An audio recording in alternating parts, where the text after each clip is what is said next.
Yo, BJ Gaddour with the Daily BJ, and here's a 30 rep rear delt ripper. This is one of my favorite protocols to really build your posterior shoulder, your upper mid back, improve posture, also provide the structural support for heavy presses, other movements that will really allow you to build muscle and then keep your shoulders safe and stable. I'm using the crossover symmetry cords and band setup. Check out gardenofgains.com to see where to get these, but you can use any band or cable setup. I like the bands just because they tend to be a little more joint friendly. You also get peak tension at peak contraction because the bands increase in tension as they stretch. So we're gonna do 10 reps of 3 different grip or rear delt fly variations with a 10-second hold at the end of every 10 rep set. So here's how this works. We're gonna start by taking these handles, just gonna position them like this so I can go with the overhand grip. So the first one is overhand grip at chest shoulder level.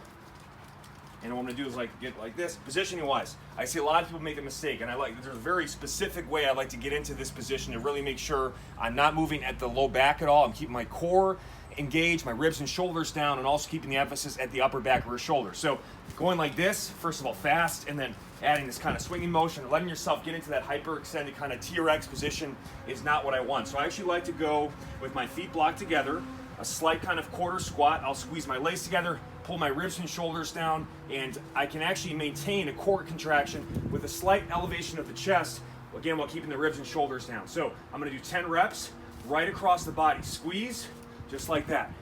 Overhand grip is more challenging, so we're gonna go with that variation first, right across the chest. Think about cracking a nut between the shoulder blades. In the 10th rep, you do a 10-second hold. Again, keeping the abs engaged, ribs, shoulders down, rock that out, okay? You have no more than a 10-second rest, but if you can go right into the next movement, that's even better. And now I'm gonna go with kind of a arrow positioning where I'm 30 to 45 degrees away from my sides. So really getting more of the shoulder extension action of that rear delt. You're gonna a little bit of lat here, even a little tricep. Make sure the arm stays straight. You can have a slight bend in the elbow, but make sure the elbow isn't moving. It's locked in whatever bend you maintain. I tend to do these pretty straight armed. And then 10 reps, 10-second hold. Again, keep everything down. Don't let it elevate or don't get into extension. Really master that isometric position. And then, in 10 seconds or less, just shift this thing back to the more palms facing neutral hammer grip option where you're strongest, but already not pre-fatigued. So we're gonna extend the time under tension and really get such a good pump and burn into that whole upper back rear delt shoulder girdle. And then 10 reps there.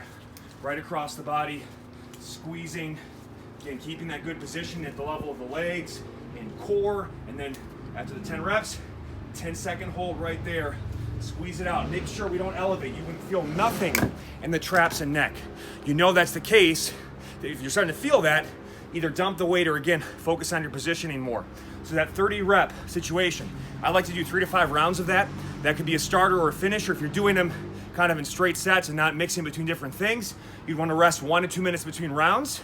And if you're using it like between, sometimes I'll do heavy presses or dips, and then I'll do this as kind of the way to get my full rest for the heavy presses and dips, but also work the antagonistic opposing muscle groups and make sure I'm getting more done, more efficient training. Also, one thing to note, when you're flooding the upper back and lats and shoulder girdle with blood, when you do things like presses, you actually have more stability and support in those structures as you're pressing. So it's just a way not only to get more done, but also I think it'll improve performance.